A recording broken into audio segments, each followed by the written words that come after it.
Okay, hi and welcome back. Attorney Steve Vondran here. We are talking about e-cigarettes on trial. Geez, here we go again. You guys remember all the big cases, the tobacco cases way back in the good old days? And they were huge judgments, gigantic judgments against tobacco companies. And then later came these e-cigarettes and they caught on. The young kids like them. And JUUL being the big brand. Everybody likes JUUL. I think it's about 75% of the market. But here we go again. We have, this is a plaintiff litigation case. This is brought by the law firm Kaplan, Fox, and Kilsheimer in San Francisco. Here it is, Northern District of California, class action complaint, jury demand. Here it is.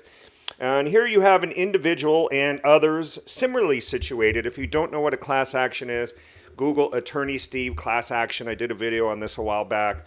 But here you go, suing JUUL Labs Inc., Pax Labs Inc., Philip Morris, that name sounds familiar, and Altria Group Inc., which I believe is a part of Philip Morris. Don't quote me on that.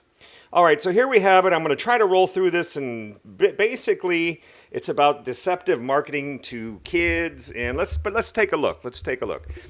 Plaintiff Sebastian Oberhauser, by and through his undersigned counsel, brings his class action against defendants JUUL Labs, Pax Labs, Philip Morris, and Altria Group on behalf of himself and those similarly situated, seeking medical monitoring, monetary damages, personal injury damages, declaratory, injunctive, and other relief, and punitive damages. Punitive damages designed to punish. That's where the jury gets to vet its sense of rage. Plaintiffs allege as follows. So here we go. Bear with me now. This is a very long complaint. I don't expect you to be here for the whole thing. It is 100 pages. If I was your professor, I'd say leave class now, come back in a week and tell me what you thought. But anyway, let's go for it. In 2015, JUUL set out to recapture the magic of the most successful product ever made, the cigarette. Due to regulations and court orders preventing the major cigarette manufacturers from marketing to young people, youth smoking had decreased to its lowest levels in decades. While the public health community celebrated this decline as a victory, JUUL saw an opportunity. Now remember, I always have to tell people, these are allegations in a complaint. This is not the truth. This is not necessarily the truth. This is not evidence. These are allegations. The plaintiff must go forward and then prove these. Okay, it's all about evidence, proof. Anyway, while the public health community celebrate this decline as a victory, JUUL saw an opportunity. Seizing on regulatory inaction and loopholes for e-cigarettes, JUUL set out to develop and market a highly addictive product that could be packaged and sold to young people. Youth is and always has been the most sought-after market for cigarette companies because they are the most vulnerable to nicotine addiction and are the most likely to become customers for life. JUUL was designed perfectly for teenagers. It does not look or smell like a cigarette. It is sleek, high-tech, youth-friendly, battery-powered device that looks like a USB drive. The JUUL device heats a nicotine-filled liquid JUUL pod, sold separately in fun flavors like mango and cool mint, delivering powerfully potent doses of nicotine along with aerosol and other toxic chemicals into the lungs, body, and brain. Unlike noxious cigarette smoke, when a JUUL user exhales, the smoke is undetectable. JUUL is small, easily concealable, and can be used practically anywhere without parents or teachers knowing. Just Google JUUL in school and find more than 23 videos on how to JUUL anywhere without detection. This is part of the appeal fostered and bolstered by JUUL's viral marketing campaigns using young models to make the products look cool and stylish. Defendant JUUL, number 3, defendant JUUL to quickly and severely addict young people to nicotine, one of the most addictive chemicals in the world.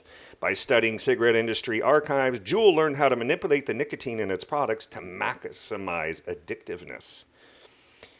Particularly among new users and young people, and thereby increase sales. JUUL designed its products to have maximum inhalability without any throat hit or irritation that would serve as a natural deterrent to new users.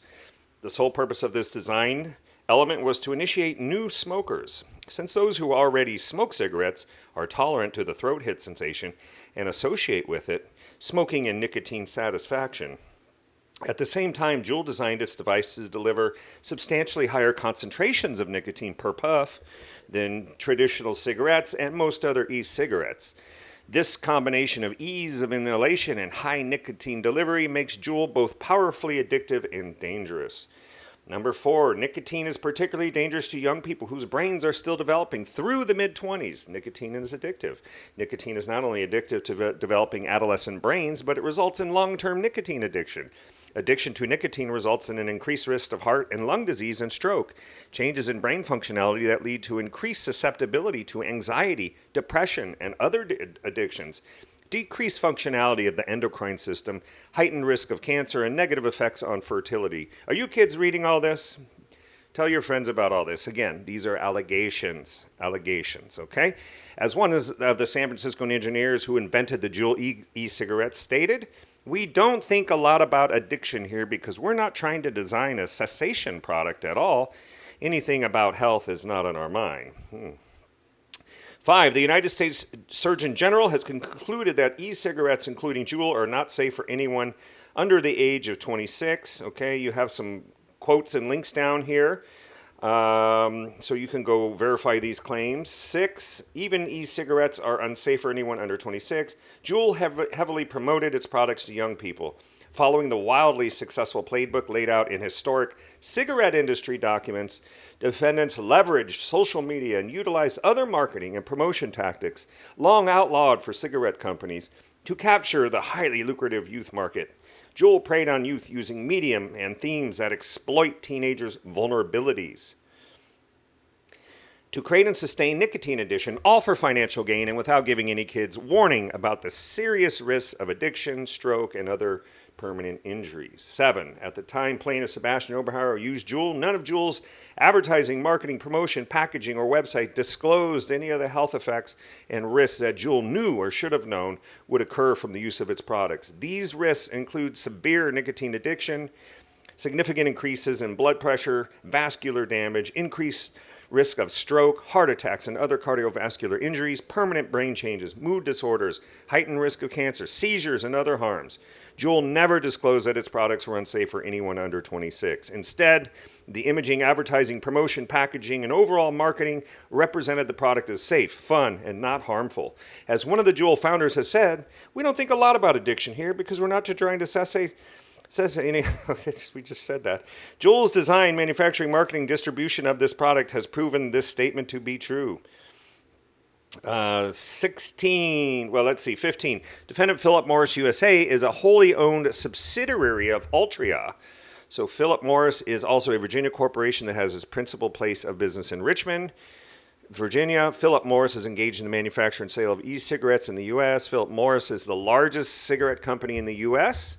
Little fun fact for you. Marlboro, the principal cigarette brand of Philip Morris, more fun facts, has been the largest selling cigarette brand in the United States for over 40 years. Number 16, Altria and Philip Morris are referred to collectively as the Altria defendants. In 2018, Altria acquired 35% ownership in JUUL for $12.8 billion, that's B, billion with a B, and access to Altria's industry infrastructure. All right, let's look at the plaintiff here. 17, plaintiff Sebastian Oberhauser was both a target and a victim of JUUL's conduct. Sebastian Oberhauser is a bright 19-year-old who has developed severe nicotine addiction as a result of defendants' orchestrated efforts to addict a new generation of teenagers to nicotine. Mr. Oberhauser is a resident of the Commonwealth of Pennsylvania. He first tried JUUL when he was introduced to it by his high school friends at the age of 16. At the age of 16, Mr. Oberhauser began using and purchasing JUUL vaping products from local convenience stores and gas stations that specifically marketed JUUL products. 20, Mr. Oberhauser was not, I'm just going to call him plaintiff, was not addicted to nicotine before trying JUUL for the first time at the age of 16. When he first tried JUUL, plaintiff was not aware that JUUL contained nicotine. How much nicotine JUUL contained? That JUUL had specifically been developed to maximize the addictive effects of the nicotine it contained and to put extremely high doses of nicotine into the bloodstream, so he was not aware. 22, when he first tried JUUL, plaintiff was not aware of the health risks. 23, plaintiff relied to his detriment on defendant's representations that the product was safe, not harmful, and fun. 24, this plaintiff was attracted to and most often used the mint, mango, and cucumber flavors. 25, prior to using JUUL, none of the advertisements or in-store promotions plaintiff saw or would have advertised, communicated, or disclosed the nature of the addiction risks of JUUL's products, nor that JUUL was engineered to deliver nicotine to the bloodstream more rapidly and in greater quantities than a cigarette. Nor did the advertising indicate that JUUL was an age-restricted product and not safe for anyone under the age of 26. I'm not sure where they get the age 26 from, but you can research that. 26. Defendants never disclosed that they had manipulated the nicotine in JUUL as described below to deliver massive doses of nicotine that could addict plaintiff almost immediately, an addiction that plaintiff will now fight for the rest of his life. 27. Defendants never warned plaintiff that JUUL was addictive, dangerous, could cause him to suffer nicotine. I think you guys get the drill here. You get the drill here. So here's the class action. There's other people just like him in here talking about the elements of the class action: numerosity, typicality, adequacy, superiority. You can pause and read those if you want. I'm not going to spend time on it. Common questions of law. There's a lot of stuff there, okay, if you want to read all that. I'm not going to do that. Let's go to some of the pictures. There's some pictures of the advertising in here. You can read the rest. I'll post you a link to the complaint, but let's go down to there's some of the pictures. There's JUUL right there. When a sensor in the JUUL devices it activates the heating element, which in turn converts the nicotine solution in JUUL pod into a vapor consisting principally of nicotine, benzoic acid, glycerin, and propylene glycol. You could tell I was never good at chemistry. A light embedded in the JUUL device serves as a battery level indicator and lights up in a party mode. Display of rainbow of colors when the device is waved around. So here it is. It's kind of a fun. It's hip. He comes in all these different flavors. Let's get back there. Where'd that go? Where'd that go here? Oh, where's that? I just had some good pictures going here. Hang on a second. Oh, I skipped way down somehow. Oh, skipped up. Anyway, let's get back here. Anyway, I'm going to leave it at that. Let's see. I don't know why I'm having some technical difficulties here. But anyway, here's the end of the complaint. They're seeking a certified for a class action, award of damages, all that good stuff. Okay, want a jury trial. Let's try. I don't know how I got to the bottom of this document, but no worries. Let's go back up. Let's see if we can see any other pictures.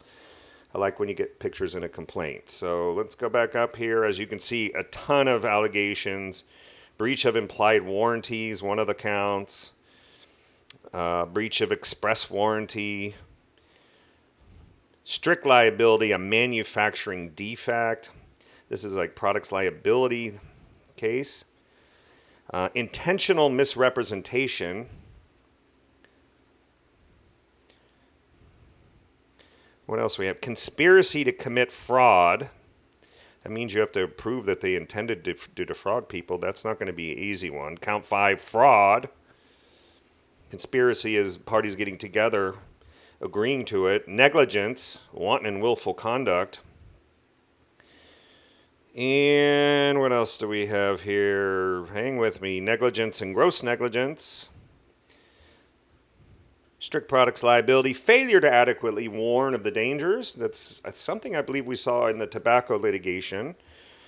And design defect.